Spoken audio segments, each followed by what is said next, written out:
దొంగలే దొంగ దొంగ అని అరిచి ప్రజల్ని తప్పుదోవ పట్టిస్తానికి ఏ విధంగా ప్రయత్నం చేస్తారో అదే విధంగా వైఎస్ఆర్ కాంగ్రెస్ పార్టీ వాళ్ళు నిన్న తాము అధికారంలో ఉన్నప్పుడు చేసిన పాపాలను కప్పిపుచ్చుకోవటానికి ఈ విద్యుత్ ఛార్జీల పెంపు అని చెప్పేసి అబద్ధాలు ప్రచారం చేస్తూ పెద్ద షో క్రియేట్ చేస్తానికి ప్రయత్నం చేశారు.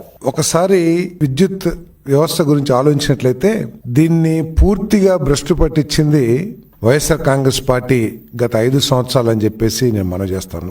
ఏదైనా వ్యవస్థని నిలబెట్టి దాన్ని సస్టైనబుల్ చేయాలంటే కొన్ని స్వార్థాన్ని వదులుకొని అదేవిధంగా అస్థిత పక్షపాతాన్ని వదిలేసుకుని పని చేస్తే ఆ వ్యవస్థలు ఎక్కడన్నా బాగుపడతాయి.